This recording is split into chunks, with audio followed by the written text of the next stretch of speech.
Diba?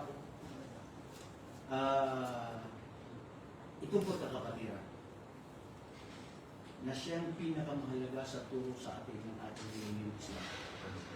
Dahil walang religion na katulad ng Islam, kapag minahal mo ang kapatid mo sa Islam, ay isang uri ng pagsamba sa Allah at mamahalin ka ng Allah.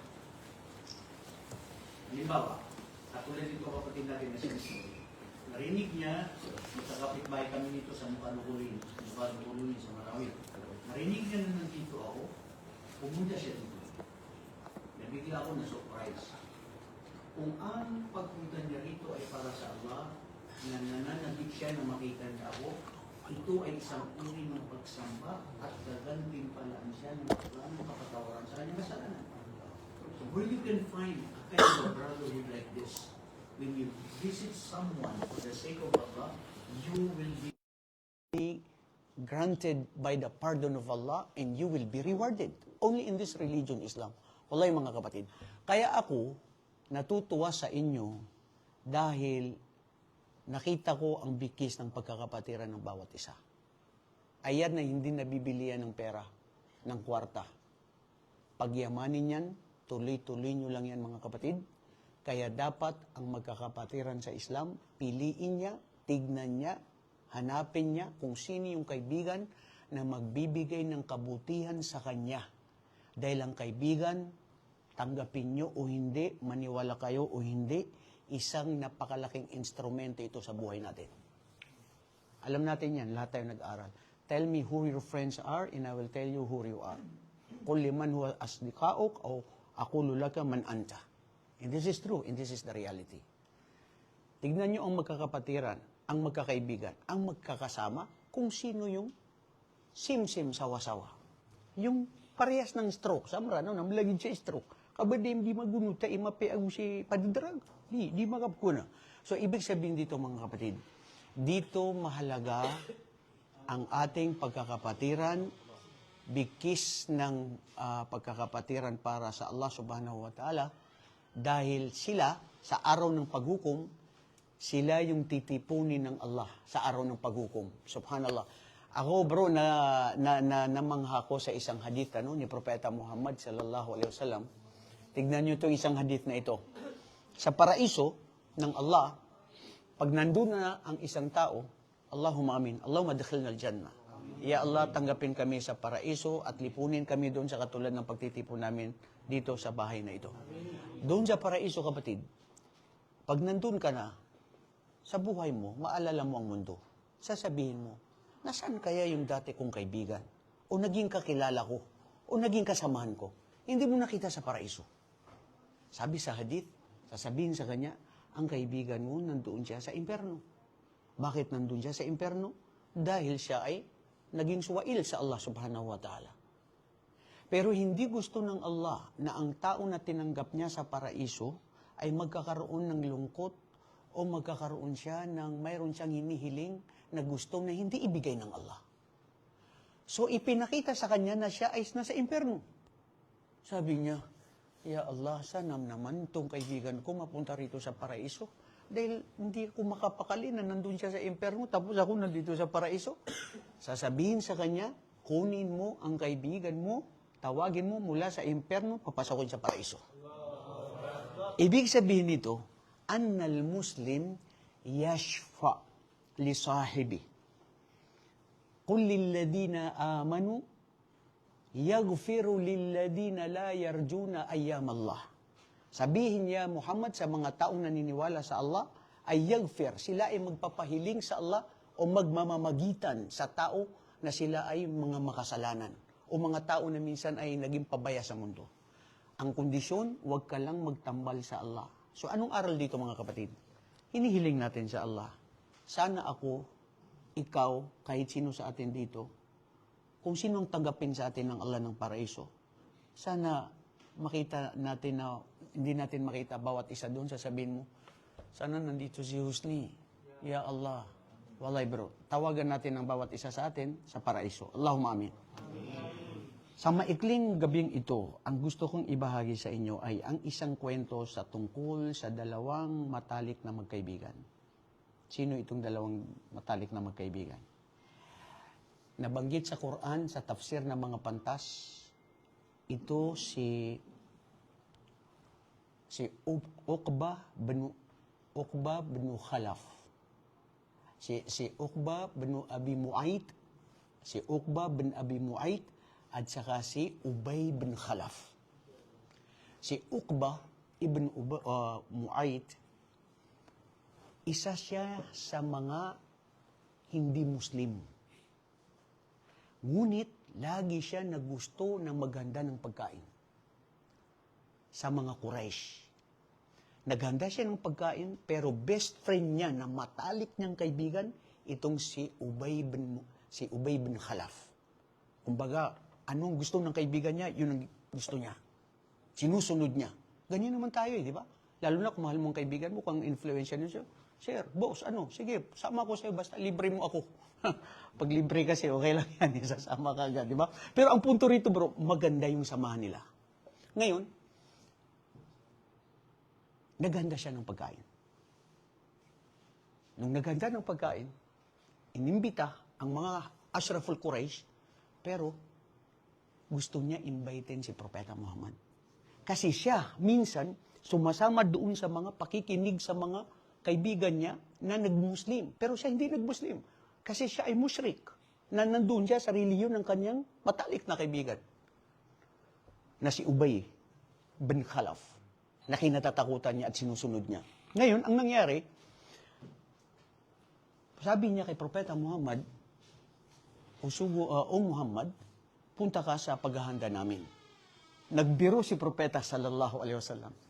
Sabi niya, hindi ako pupuntan dyan hanggat hindi ka magsabi ng Asyhadu an la ilaha illallah wa anna Muhammad Rasulullah. Subhanallah. Tignan niyo mga kapatid, si Propeta marunong siya makisama, marunong siya paano makipagkaibigan, at sinabi niya, hindi ako pupunta dyan hanggat hindi ka mag-Muslim. Magsabi ka, magsaksi ka ng la ilaha illallah at ako sugo ng Allah, pupunta ako. Sabi mo talang gustong-gusto niya yun. Nagsyahada siya, bro. Asyhadu an la ilaha illallah wa asyhadu anna Muhammad Rasulullah. Pumunta si Propeta Muhammad, nakikain siya. Nung nakikain, pagkatapos, siya ay nag-Muslim, na pag-alaman ng kanyang matalik na kaibigan. Na sino? Si Ubay. Huwag niyo kalimutan, si Ubay na matalik niyang kaibigan. Dumating si Ubay kasi wala nung sa oras na yun. Sabi niya sa kanya, ano itong narinig ko na nag-Muslim ka daw? Sabi niya, kasi naganda ko ng pagkain. Alam mo naman, yun ang dati nating kagawian. Tapos, nandun si Propeta Muhammad at nananabik ako na hindi siya pumunta hanggat hindi ako nag-Muslim ko. Sumama rin ako ng pag-Muslim sa kanya. Anong sabi niya? Dahil ikaw ay nag-Muslim ka, na hindi ka nagpaalam sa akin, pinutol ko na ang ugnayan ng pagkakaibigan natin. At ako ay magiging mapapatawad lang kita o magsasama ulit tayo kung duraan mo ang mukha ni Muhammad. Duduraan niya ang mukha ni Muhammad. Sino magdudura? Itong si Uqba bin Abi Mu'ayt. Sinunod niya ang kanyang kaibigan. Bro, hindi ka drug addict. Hindi ka gumagawa ng kasalanan. Bakit ka nakagawa? Dahil sa kaibigan. Wala akong magawa eh. Yun lang, pwede. Pinuntahan niya si Muhammad, nagmurtad siya, nagdinuraan niya. Hindi pumayag si Allah, ang ating tagapaglikha, na maduraan ang mukha ng kanyang pinakamamahal na tao na propeta na nilikha sa mundong ito. Bumalik ang dura niya sa mukha ni Uqba, umitim hanggang siya ay namatay sa Ghazwatul Badr na nandun ng mga bakas ng pinsala ng Allah subhanahu wa ta'ala sa kanyang pagmumuka na bumalik sa kanya ang dura niya. Ngayon, ito ang dahilan kung bakit bumaba ang talatang ito sa Quran. At dito tayo magtatapos mga kapatid. Sabi ng Allah subhanahu wa ta'ala, wa yawma ya'abdu adh-dhalimu ala yaday yaqulu ya laytani ittakhadtu ma'ar rasuli sabila. Sasabihin niya sa araw ng paghukom. Sino magsasabi? Itong si Uqba. Na sa kanyang sarili, sa kanyang pagsisisi at sa kanyang nagawa na bakit niya napili yung kaibigan niya na tarantado, na loko kaysa sa kay Propeta Muhammad. Sabihin niya sa kanyang sarili, sana man lang nasunod ko na dapat ako ay kay Propeta Muhammad. Dahil matinding parusa ngayon ito sa araw ng paghukom. Nagsisi siya dahil sa pagsunod niya sa kaibigan niya nang itinuro sa kanya ay kamalian. Sinabi niya, ya laytani, ya waylata, laytani lam attakhid fulanan khalila. Tingnan niyo, Masya Allah. O sabi niya, sana man lang hindi ko nasunod ang aking kaibigan. Sino? Ang kanyang kaibigan na si Ubay. Di ba? Sana man lang hindi ko nasunod si Ubay na siya ang dahilan kung bakit ako nakapasok sa impyerno, bakit ko nalinlang ang sarili ko na hindi ko nasunod na dapat nanatili kay Propeta Muhammad sallallahu alaihi wasallam. Laqad adallani ala dhikr. Siya ang nagpalinlang at nagpaligaw sa akin ng pag-aalaala sa Allah o bago man dumating sa akin ang katotohanan dahil mas napangibabaw ko na nasunod ang kaibigan ko kaysa sa katotohanan. Wa kana syaitanu lil insani khadula. Katotohanan si Satanas sa tao, siya ay malaking mapanlinlang sa tao na ililigaw ang tao. Bro, sa pamamagitan lang ng kaibigan mo pwede kang maligaw. Kaya ko ito sinasabi sa atin lahat. Dahil ang magkakasama dito sa mundo na nagkaibigan para sa Allah, magkakasama pa rin sa araw ng paghukom. Totoo yan mga kapatid. Mahalin mo ang kaibigan mo sa Islam, mamahalin ka ng Allah. Ang pagmamahal sa kaibigan sa Islam, hindi kailangan araw-araw magkasama kayo. Hindi kailangan kayo ay lago-open na ng mga sikreto o anuman, hindi yun. Ang pagkakapatiran sa Islam, bro, maski hindi mo kaibigan na close, kakilala, malinis ang puso mo. Na laging naghahangad ng mabuti sa Kanya. Na mahal mo siya para sa Allah. Na nananabik ka na makita mo siya. Maski hindi mo kilala. Katulad ninyo, katulad ng iba. Ustad, gusto-gusto ka namin makita. Ustad, subhanallah, walay may minsan bro, ako naiyak ako. Hindi ko alam anong dahilan. Dahil ako rin, pag ang isang tao na minahal ko para sa Allah, lalo na ang mga ulama, ito yung tunay na pagkakapatiran, ang iman, ang pananampalataya. So sana, sa mga sandaling ito, napulutan natin ang aral. Ang gabing mapalad ng salmon na isda at saka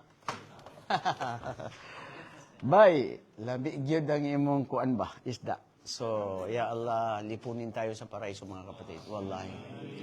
And this is my last message. Pinaka mabuti sa Islam na gawain ay yung ikaw ay pakitunguhan mo ang pagkakapatiran. Dahil ito mismo sinaksyan nito ng Allah. Innamal mu'minuna ikhwatun fa aslihu bayna akhawaykum wattaqullaha la'allakum turhamun. La'allakum turhamun. Nang sa gayon kahabagan kayo ng Allah.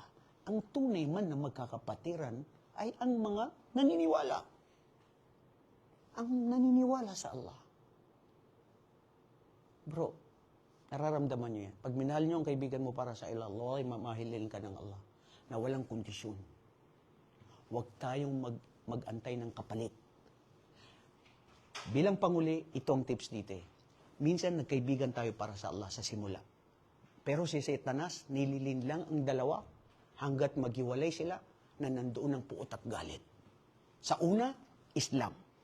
At the end of the day, magkalaban. Totoo yan. Maraming ganyan. So sayang yung pinagsamahan nyo na para sa Allah subhanahu wa ta'ala. Sa Islam, huwag mo linlangin ang kapatid mo, huwag mo siyang libakin, huwag mo siyang ipahamak, huwag mo kunin ang hindi mo pagmamayari sa kanya. Lianna la yu'minu ahadukum hatta yuhibba li akhi ma yuhibba li nafsi.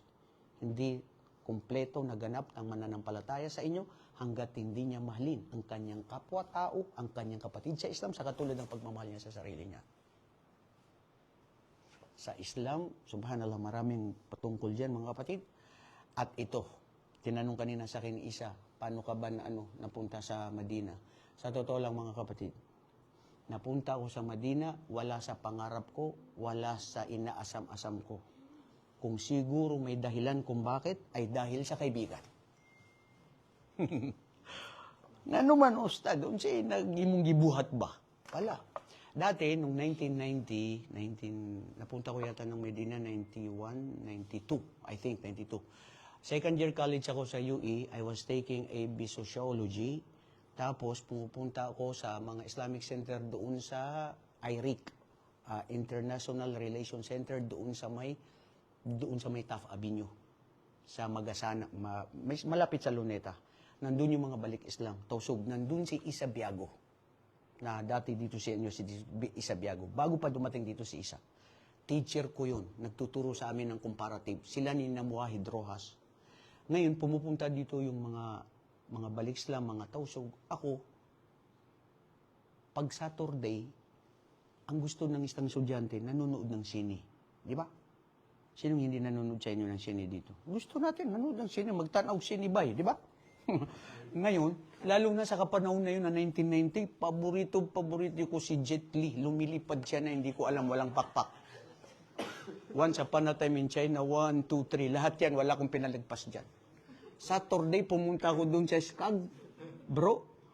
Tapos, para mag-angganyo ng kaibigan na manood ta ng Jet Li kay bagong palabas ngayon. Alam, ganyan ang kaibigan. Minsan, gusto niya na anong gagawin niya, may kasama siya. Kaya ayaw mo na maggawa na ikaw lang mag-isa, di ba? Gusto mo may kasama ka sa anong ginagawa mo. Sabi ko din sa mga kaibigan ko, bro, manood tayo ngayon si Jet Li. Nandun si na Omar, nandun si na marami. Sabi niya, Amrullah, paalis na kami ngayon sa Cubao, sa Skag. Bakit? Kasi magpapa-interview kami. Sabi ko, anong interview yan? Papunta ng Madina para maging estudyante. Para magkaroon ng may kaalaman sa Arabic. Pero nung naraman ko yung may Arabic, tumago sa puso ko, sabi ko, Ya Allah, 19 years old ako ngayon. Second year college ako ngayon. Napaka masaklap sa buhay ko na hanggang ngayon hindi ako marunong magbasa ng Quran. Ya Allah, kung mabuti sa akin ito at inaasam-asam ko to, sana makapunta ako at makapag-aral. Yung isa, sabi niya, ang problema, baka hindi ka matanggap. Sabi ko, nga naman, kasi ang kukunin nila mga balik Islam. Ang priority ng mga Arabo sa year 1990 ay ang mga balik Islam to 91-93. Kasama namin si Abdullah Bilijin, yung napaslang na nasyahin na kapatid natin sa Baguio. Nakasama siya sa interview, pumasa siya. Ngayon, ang gawin natin, sabi niya, ang kukunin nila mga balik Islam. Pero Maranao, Tausug, wala. Kaya gusto daw nila talaga balik Islam. Sabi ko, sige, wag na lang. So, hindi naman ako pwede. So, sige, manonood na lang ako ng... Once upon a time, in China.